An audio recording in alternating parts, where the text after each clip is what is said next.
Hello everyone, this video will show you how to delete your Gmail account. So let's get started. First, you go to a Gmail account that you want to delete. Then, click on your Gmail profile photo. Then, click Manage your Gmail account. Then click Data and Privacy. Scroll down until you see Delete your account option.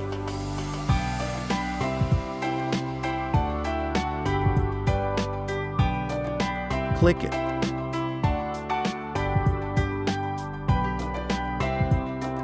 Enter your password and press the Next button.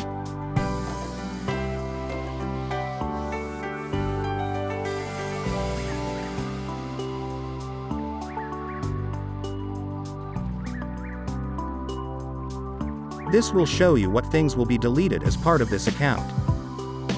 Tick these two boxes to confirm that you want this account deleted. Now click Delete Account button. And there you have it, you're finished. I hope this tutorial was helpful, and please like and subscribe to my channel.